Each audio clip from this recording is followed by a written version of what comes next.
ఉత్తర తెలంగాణ మండలం వ్యవసాయ ప్రాధాన్యమున్న ప్రాంతం. కరీంనగర్, పెదపల్లి, జగిత్యాల, కామారెడ్డి, నిజామాబాద్, ఆదిలాబాద్, కొమరం భీం, నిర్మల్ జిల్లాలు ఉత్తర తెలంగాణ మండలం కిందకొస్తాయి.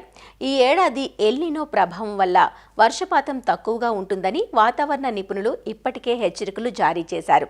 ఈ నేపథ్యంలో రైతులు త్వరపడి పంటలు విత్తుకొని నష్టపోకుండా కాస్తంత మెలకువతో వ్యవహరించాలని వ్యవసాయ నిపుణులు సూచిస్తున్నారు. మరి ఉత్తర తెలంగాణ జిల్లాల్లో ఎలాంటి పంటలను ఖరీఫ్లో సాగు చేసుకునే వీలుంటుంది? ఎన్ని మిల్లీమీటర్ల వర్షం పడిన తర్వాత విత్తనాలను విత్తుకోవచ్చు? ఒకవేళ వర్షాలు మరింత ఆలస్యమైతే అప్పుడు వేసుకునే పంటలు, వేసిన పంటల్లో ఎలాంటి జాగ్రత్తలు పాటించాలి? వర్షాభావ పరిస్థితుల్లో ఎలాంటి చీడపీడలు ఆశిస్తాయి అనే వివరాలను ప్రొఫెసర్ జయశంకర్ తెలంగాణ రాష్ట్ర వ్యవసాయ విశ్వవిద్యాలయం జగిత్యాల ప్రాంతీయ వ్యవసాయ పరిశోధనా స్థానం సహాయ సంచాలకులు డాక్టర్ ఏ వెంకటరెడ్డితో మా ప్రతినిధి గంగాధర్ ముఖాముఖిలో తెలుసుకుందాం. వానాకాల సీజన్ ప్రారంభమైంది. రైతులు వర్షాలు పడితే సాగుకు సన్నద్ధమవుతున్నారు. ఈ నేపథ్యంలో సాగు విధానము, రైతులు ఏం చేయాలి, రైతులు చేపట్టే పంటలు ఏ విధంగా చేయాలనే విషయం జగిత్యాల ప్రాంతీయ పరిశోధన స్థానం ఏడీఆర్ మన ముందు ఉన్నారు. ఆయన అడిగి తెలుసుకుందాం. సార్, ఇప్పుడు ఎలినో ప్రభావం అంటున్నారు, ఈ వర్షపాతం తక్కువ అవకాశం ఉందంటున్నారు. దీనిపై ఏం చేయాలి రైతులు? ఐఎండి వాళ్ళు కానీ మెట్రాలజీ డిపార్ట్మెంట్ వాళ్ళు చెప్తున్న సమాచారం ప్రకారం ఏంటంటే, ఈ సంవత్సరం ఎల్నినో ప్రభావం ఉండి దాదాపు ఒక 9% వరకు కూడా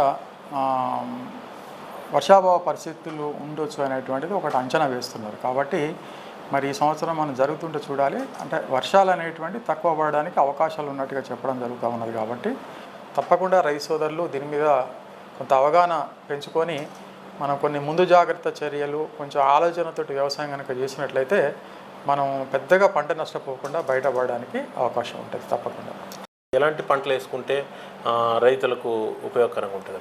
ఈ వరికి అనేటువంటిది నీరు అనేటువంటి చాలా అవసరం ఉన్నటువంటి పంట. ఇది దాదాపు 3 నెలల నుంచి 4 నెలల వరకు పొలంలో ఎప్పటికీ నీళ్లు ఉండే పంట. కాబట్టి భూగర్భ జలాలను మనం కాపాడుకోవాలనే ఉద్దేశంతో వరికి ప్రత్యామ్నాయంగా వేరే పంటలు సాగు చేసుకోవాలని సూచించడం జరిగింది.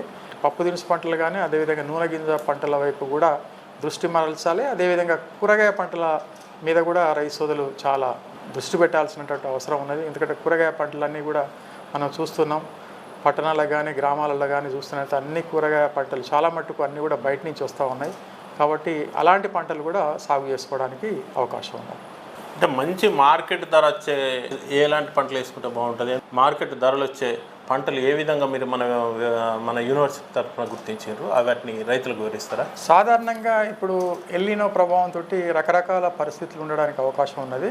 జూలై 15 నుంచి 30 వరకు ఒకవేళ వర్షాభావ పరిస్థితులు ఉన్నా కూడా మనం సాధారణంగా వేసుకున్నటువంటి పంటలు వేసుకోవడానికి అవకాశం ఉంది. కానీ జూలై 30 తర్వాత వర్షాభావ పరిస్థితులు వచ్చి మనం వేసుకునేటువంటి వరి కావచ్చు, పత్తి కావచ్చు, మొక్కజొన్న వేసుకునేటువంటి అవకాశాలు కొంచెం తక్కువగా ఉంటాయి. కాబట్టి ఈ వరికి, పత్తికి, అట్లాగే మొక్కజొన్నకి ప్రత్యామ్నాయంగా మనం పంటల సాగు చేసుకోవాలి. ప్రత్యామ్నాయ పంటలు సాగు చేసుకోవడమే కాకుండా ఒకవేళ మనము పంటలు కనుక వేసుకునేటట్లయితే దీర్ఘకాలిక రకాలు కాకుండా స్వల్పకాలిక రకాలను వేసుకోవడానికి మనం ఆలోచన చేయాలి. వర్షాభావ పరిస్థితులు కనుక వచ్చి మనం లేట్గా కనుక విత్తుకోవాలని అనుకున్నప్పుడు పత్తిలో కావచ్చు, మొక్కజొన్న కావచ్చు, వీటిలలో తప్పకుండా అంతర పంటలు అనేటువంటి సాగు చేసుకోవాల్సినటువంటి అవసరం ఉన్నది. ఎందుకంటే అనుకోకుండా బెట్ట వాతావరణ పరిస్థితులు వస్తే ఒక పంట పోయినా ఇంకొక పంట రైతుకు అక్కరకు వచ్చేటువంటి అవకాశం ఉంటుంది.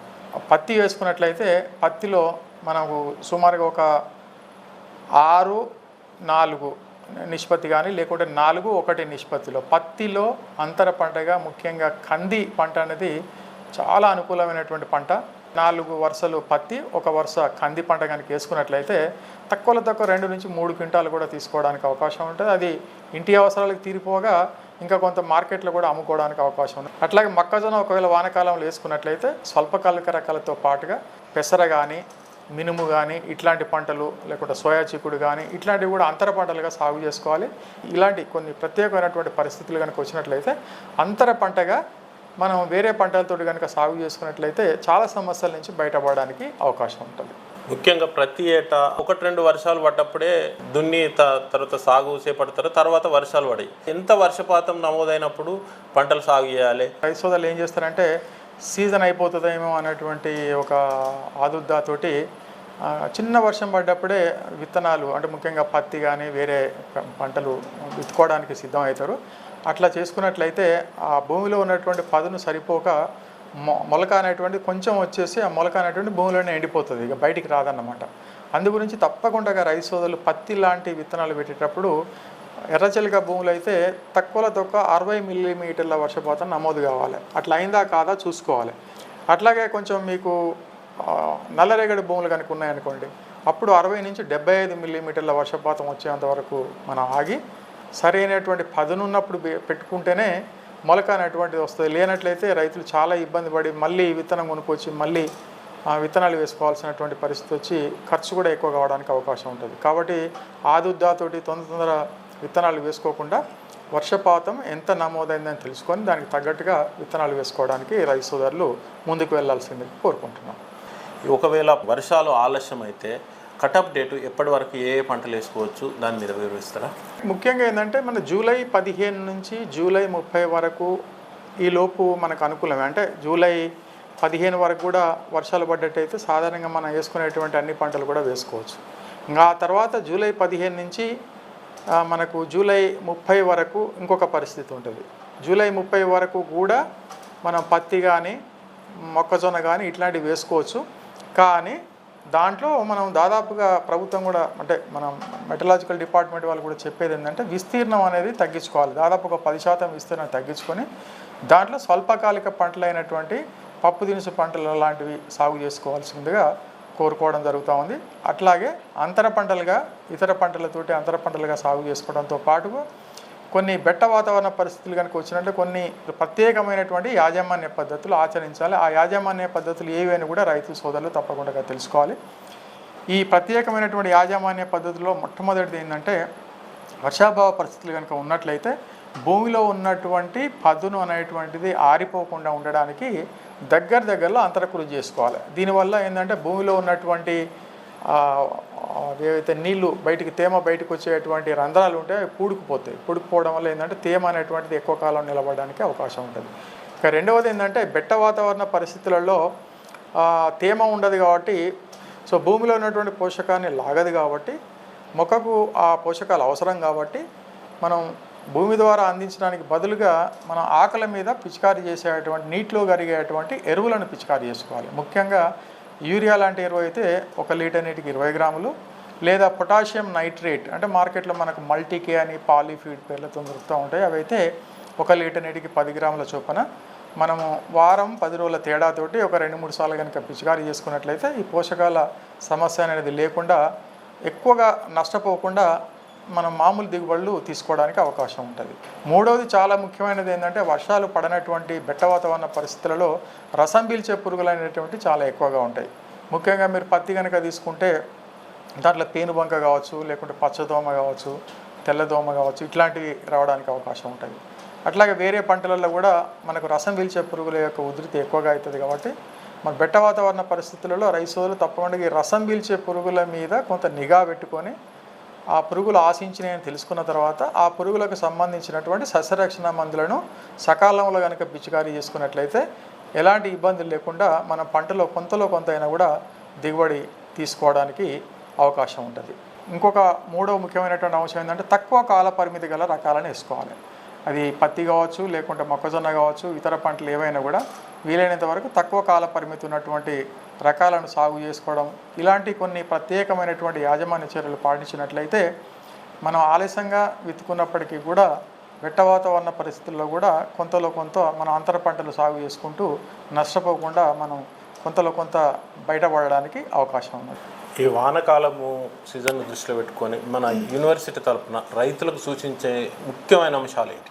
ఈ ఐఎండి వాళ్ళు అంటే మెటలాజీ డిపార్ట్మెంట్ వాళ్ళు ఇచ్చేటువంటి ఏదైతే అడ్వైజరీ సర్వీసెస్ అంటే రైతులకు ఇచ్చేటువంటి సూచనలు ఏవైతే ఉంటాయో ముందుగా ఇచ్చేటువంటి సూచనలను ఎప్పటికప్పుడు గమనిస్తూ ఉండాలి రైతు సోదరులు తప్పకుండా. వర్షపాతం ఎంత నమోదైంది, ఉష్ణోగ్రతలు ఎంత ఉన్నాయి, ఇవన్నీ కూడా తప్పకుండా రైతు సోదరులు గమనించుకోవాలి.